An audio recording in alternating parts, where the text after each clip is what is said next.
sholat sunnah kan nggak Ya. ada waktu itu. Ya kan nggak ada sholat sunnah ya. Nggak ada. Makanya kita perhatiin, kita nggak bisa menjudge orang kan. Betul, Iya, betul. iya. Nah, kita tanya nih, suatu saat ketika dia selesai, kita duduk bareng ngobrol, setelah ngobrol enak baru nanya, Pak sebetulnya setiap hari Bapak sholat apa? Terus jawaban dia, saya bukan hanya setelah asar saja, tapi hampir setiap sholat saya melakukan seperti itu. Kenapa Pak? Ya karena saya ngerasa waktu muda saya banyak membuang-buang waktu, bahkan saya melupakan sholat. ganti sholat dianya. Oh, boleh ya? Boleh Pak, Nah, boleh. dia pengen melakukan badal sholat namanya, ya, Oh. sholat pengganti. Ya. Itu nggak masalah, Ustaz. Hah? Nggak masalah itu. Sebetulnya sih ada yang mengatakan kalau misalnya dia tahu jumlah hari yang ditinggalkan, maka lakukan. Tapi kalau nggak tahu, ya cukup dengan minta ampun kepada Allah gitu kan. Tapi kalau Tobat misalnya kalau emang dia kita nggak bisa menyalahkan orang untuk melakukan suatu kebaikan kepada Allah kan. Iya, Iya, betul, iya, betul. iya. Atau Ya kayak gua kan lupa Kebaikan untuk tuh. dirinya sendiri gitu kan. Lupa Iya. apa nih? Iya, maksudnya berapa kali ninggalin sholat tuh kan lupa tuh. Ya kan gue jujur. Ini jujur kan kayak gue kan ya ketika itulah itu kan lupa tuh sholatnya segala macam gitu. Itu kita sholat tobat doang udah cukup atau dilakukan seperti Bapak itu loh untuk membalas membayar gitu, badal Ya, tadi sholat. kan sudah dijawab ya, ada dua pendapat ya, yang tahu jumlahnya monggo diganti. Tapi kalau nggak tahu boleh dengan Taubat. perbanyak taubat kepada Allah, minta ampun kepada Allah. Tapi kalau misalnya mau seperti Bapak itu juga nggak ada yang nyalain. Tapi kalau dirangkap boleh nggak Tat? Kayak misalnya Dirangkap. Enggak, maksudnya Maksudnya ya maksudnya dirapel dalam arti kata gue sholat duha misalnya, terus gua diganti untuk sholat yang dulu nggak gue sholatin gitu tuh. Sholat sunnah-sunnahnya ya buat nutupin ya. Iya. Sholat sunnah Wajib atau sholat gitu. wajib? Sholat sunnahnya. Maksudnya kita perbanyak sholat sunnah, Ustaz, buat nutupin yang wajib. Iya, dengan harapan untuk nutupin yang wajibnya itu. karena memperbanyak amal-amal sunnah gitu. Iya. Ya amal sunnah punya nilai sendiri, tapi tujuannya untuk memperberat timbangan kita ya, bukan buat nutupin ya. Oh. Tapi kalau misalnya kita sudah punya bolong di masa lalu, ya minta ampun aja sama yang bisa menutupi, yang maha menutupi gitu kan, pada Allah ya. Oke. Gitu. Jadi Islam tuh mudah sebetulnya, tapi jangan dimudah-mudahin. Nah, itu terkadang anak-anak sekarang agak sedikit Iya, betul. ya tadi Menggampangkan kan? menggampangkan. Iya. Dan kalau Gitu dilihat terkesan sulit karena disulit-sulitin. Ya. Kenapa saya bilang begitu? Bayangin, masuk kamar mandi ada doanya, masuk ada aturannya kaki kiri, ya. Sholat ada rukunnya, Iya. ya. Tapi itu semua kalau kita lakukan adalah untuk kebaikan kita sendiri sebetulnya. Betul. Iya. Ya ketika masuk rumah, kenapa harus kaki Kaki kanan kanan. dan mengucapkan assalamualaikum? Ternyata Rasul mengatakan kan, kalau kita masuk rumah kemudian tidak melakukan hal tersebut, maka setan masuk nih dengan bilang ada kontrakan baru nih, dasar gitu ya. Jadi mereka ini ada tempat hunian baru buat kita semua. Ya jadi sekali lagi Islam itu mudah, jangan jangan dimudah-mudahkan. Nah, Ya. kalau yang tadi ini agak sedikit melebar dari sholat ya, kayak masuk rumah gitu. Terkadang suka jadi kebiasaan nih Tat. Masuk kaki kanan baca bismillah sama salam, memberi salam gitu. Mundur lagi. Terus tiba-tiba pas kaki kiri, aneh mundur lagi. Boleh nggak sih maksudnya? Jadi kayak Mengganti gitu ya? Iya, jadi ketika pas masuk kaki kiri tuh kayak ada yang ganjel gitu. Akhirnya mundur gitu. Itulah salah satu bukti bahwa sebetulnya sulit hanya di awal. Tapi kalau sudah jadi suatu kebiasaan malah kebalik kan Pak? Iya. Ya, Biasain Pak. ya jadi suatu kebiasaan yang baik ya. Lu tadi sini masuk kaki apa? Gua gomelin kan lu. Lu tadi masuk sini kaki Oh, iya kiri benar, kan? iya. Ya. Terus kalau ditanya Islam ribet dong ya, gitu. Ya enggak lah. Islam nggak ribet. Kenapa? Karena setiap rutinitas yang kita lakukan dengan nama Allah hitungannya jadi ibadah. Pakai baju dengan bismillah, baca doa, ibadah. Bayangin orang pakai baju ibadah dinilai pahala coba. Pakai baju tuh kalau bismillah ibadah. Kan ada doanya pakai baju kan. Ngaca ya. Ada doanya.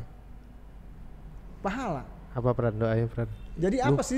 Ya, jadi apa sebetulnya yang nggak ada pahalanya dalam Islam nih? Yang ada adalah kita ngerasa apa? Ribet aja. Ribet, disulit-sulitin. Ya, padahal semua yang kelihatannya sulit adalah untuk diri kita sendiri. Betul. Kembali pada diri kita sendiri. Iya sih. Setelah udah menjadi suatu kebiasaan, malah nggak ada yang lagi yang sulit. Malah kalau nggak dilakuin malah nggak enak. Ya iya, kayak gue tadi masuk rumah kayak gini kagak enak, mundur lagi. Interior Pak. Bukan yang iya.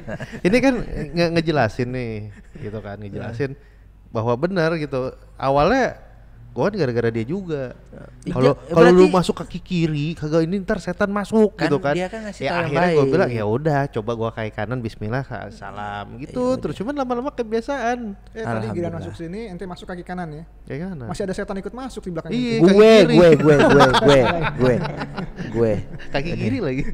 Tapi Ustaz, gue mau nanya nih Ustaz. Tadi kan ini nih tentang tumaninah ini. Tumaninah balik lagi ya. Sebenarnya ada nggak sih di bab tentang rukun sholat itu diajarin? Karena kan kalau gue pribadi jujur gue baru tahu gitu. Ya. Jadi kan kesannya dianggap sepele ini. Sepele, Ya. betul. Ternyata Nabi bilangnya ini yang terberat gitu. Ada nggak sih maksudnya bab ini adanya di bab apa? Apakah Baik fikih, ya, ini apakah apa? ini ada di fikih ya. Nanti ketika belajar rukun sholat, bicara tentang apa? Rukun iman dan rukun Islam itu kan ada tentang sholat ya. Nanti di situ akan ada dikupas tuh tentang rukun-rukun sholat itu apa aja. Ya sebetulnya ini kalau kita apa namanya di SD ya, kalau kita di SD ini sudah sempat dikupas nih. Masih bunyi? Gue. Di SD. Ya. Pendidikan dasar berarti. Pendidikan dasar waktu zaman saya SD itu udah pernah sempat dikupas ya ini. Kalau nggak salah ini SD. Cuma Tapi aneh ya. penjelasannya barangkali ya guru-guru kita mungkin dulu nggak Nggak digali dalam seperti ini berarti ya. mungkin ya.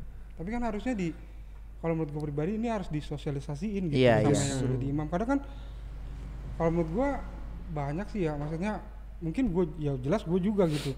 Karena nggak tumaninah itu. Tapi kan kalau yang imam-imam gitu, apa ini cuman dibahas di pesantren-pesantren? Ya itu kan padahal dasar ya, Iya Bang. kan banyak ustadz-ustadz tuh di TV-TV nasional gitu ya. Kok ini nggak dibahas gitu? Padahal ini penting banget gitu. Maksud gua akses buat teman-teman yang Tidak sekolah di Islamik gitu. yang tidak sekolah di pesantren gitu itu aksesnya tuh nyarinya di fikih itu tadi gitu Ustaz, tentang di bab tentang sholat tentang itu. sholat. Ya. Waduh. Jadi kalau mau bicara masalah ibadah, tata cara ibadah, jatuhnya ada di hukum fikih. Maka buku fikih yang akan berbicara tentang hukum-hukum ini secara detail. Ya. Rukun-rukun itu ada di hukum fikih. Nah, Tapi kan sorry Tat, gue potong. Ini kan permasalahan mendasar sebenarnya kan. Itu yang harus diberikan atau ditanamkan kepada anak-anak gitu kan. Nah itu kenapa tidak ada gitu Tat? Maksudnya ada. Kayak di buku pelajaran ataupun pendidikan di sekolah, atau kadang gue mengakui orang tua gue mungkin juga lupa akan mengajarkan itu pada saat itu gitu. Gue cuman yang gue tahu adalah ketika duduk, maksudnya setelah sujud duduk itu ada jeda duduk sebentar, lalu berdiri. Tapi untuk tumakninah dari awal sampai akhir baru ini gitu. Ada beberapa tempat yang wajib tumakninah dalam rukunnya. Oh ada ya beberapa tempat ya. Nah itu tuh kenapa tidak ada maksudnya tidak dicanangkan itu Tat, kalau boleh tahu? Baik ya, bismillah. Seingat saya dulu waktu saya sekolah dasar ini diajarin. Cuma memang penjelasannya yang memang nggak mendalam barangkali ya. Jadi hanya sekedar ini tumakninah. Kemudian efek dari kehilangan tumakninah tuh mungkin nggak dijelaskan. Iya. Bahkan ya cerita Rasul tadi pun itu baru denger nih. Gitu kan. Maksudnya ketika dulu nggak diceritain, cuman ayo suruh tumakninah, terus mau tumakninah, udah gitu-gitu aja gitu. Tumakninah tuh sering didengar tapi tidak nggak tahu artinya kan. Nah, itu yang mungkin jadi miss ya. Iya, miss gitu. Miss apa? Ini lagi serius tuh Tapi gue dengernya malah tumaninah tuh bukan di sholat, di apa ya, di kayak kehidupan sehari-hari gitu. Harus ada tumaninahnya gitu, bukan di sholat. Baik ya, intinya tuh gini.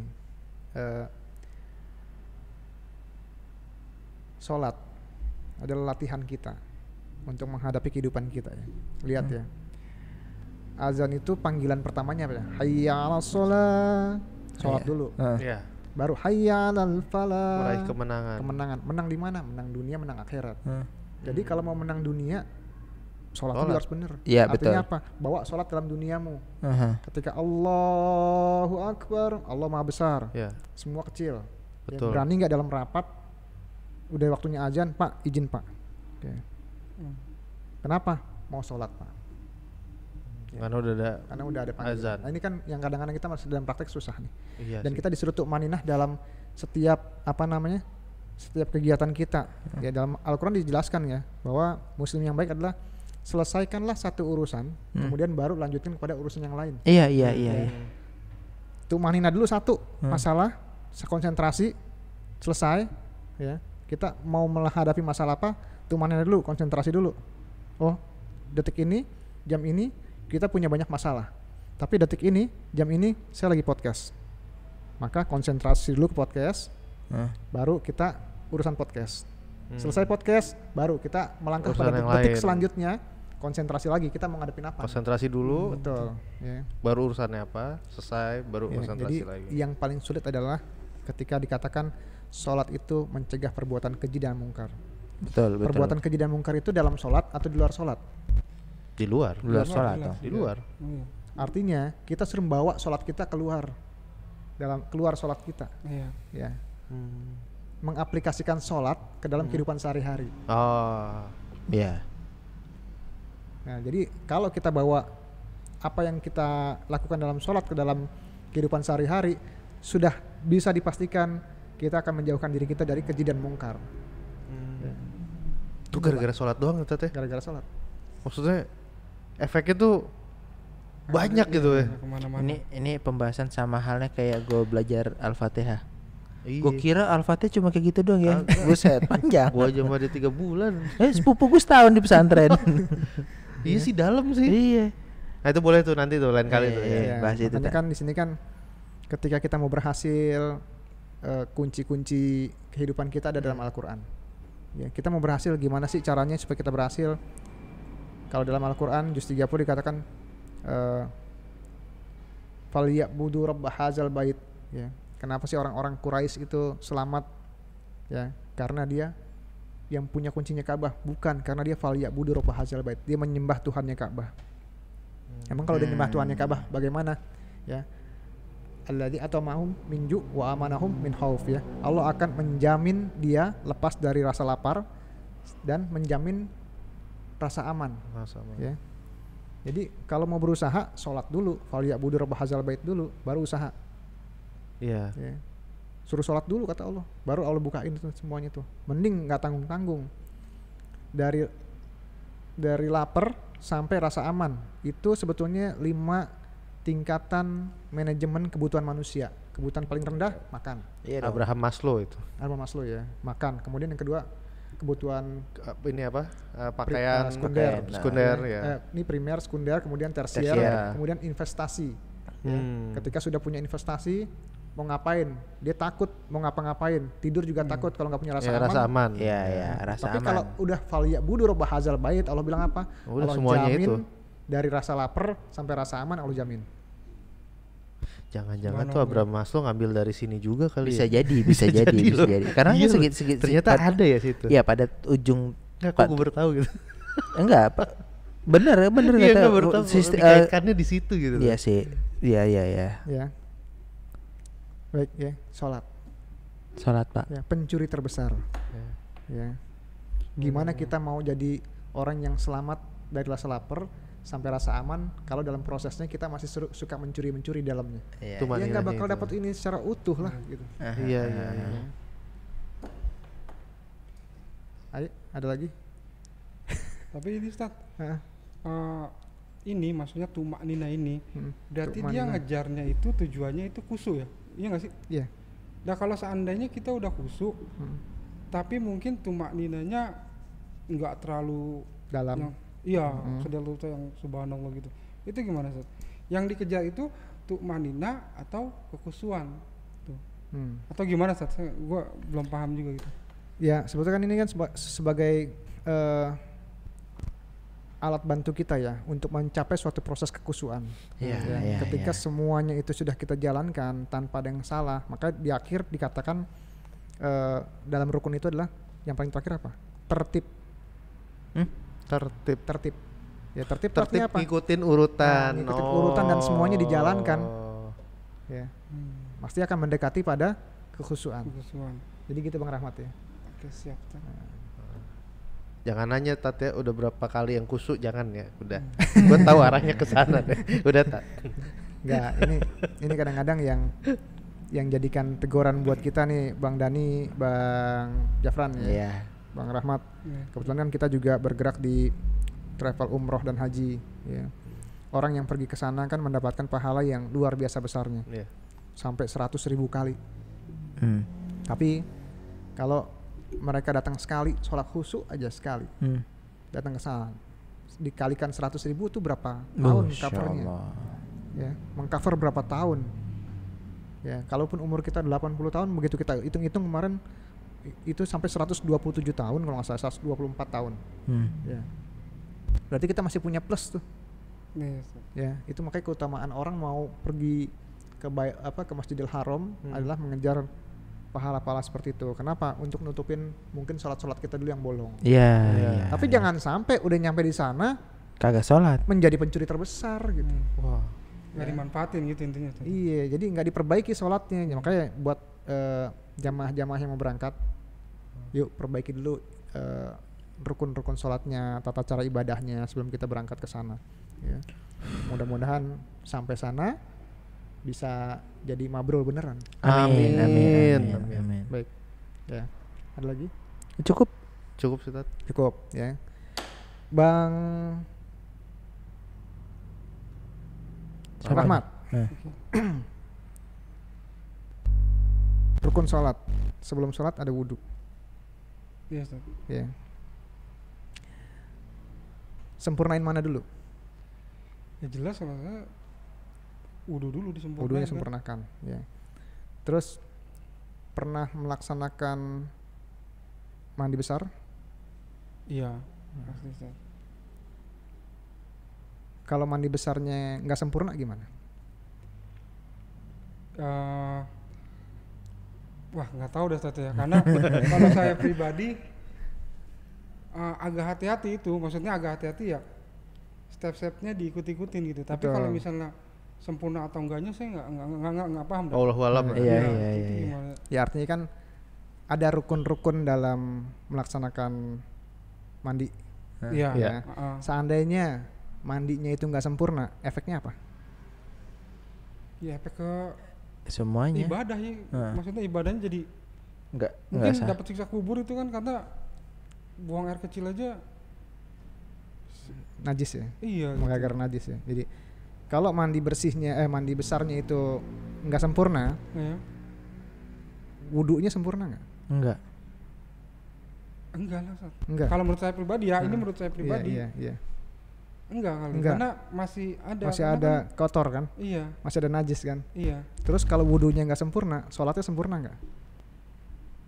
Enggak lah Ustaz. Enggak ya. Jadi Saib yang beriman, ya ini mungkin sebagai closing kita. Iya betul. Ya sebagai closing kita bahwa rangkaian ibadah itu bukan hanya dilihat dari satu sisi rangkaian. Ada ibadah-ibadah lain yang perlu kita perhatikan juga. Salah satunya adalah mandi besar. Mandi wajib. Ya, mungkin nanti kita akan bikin satu podcast khusus untuk mandi besar karena efeknya sangat luar biasa. Ya, cuman gara-gara mandi sembarangan, ya, hilang semua ibadah kita. Bahkan dinilainya kurang sempurna. Tapi ini untuk yang khusus yang berkeluarga Tat ya berarti ya mandi. Enggak juga. Oh enggak juga karena gini. Karena gua tahu arah tujuan lo kemana Bapak. Karena orang-orang yang sudah dewasa kecenderungan punya syahwat, kemudian dia mimpi basah gitu ya, itu dia harus mandi wajib. Ya, kemudian orang-orang yang sudah menghilangkan akalnya dengan menghomer, ya, ketika dia sudah kembali normal, dia harus mandi wajib juga. Ya. Efek minum homer pun tetap harus mandi junub. Iya, pokoknya sudah menghilangkan akalnya dia mandi wajib.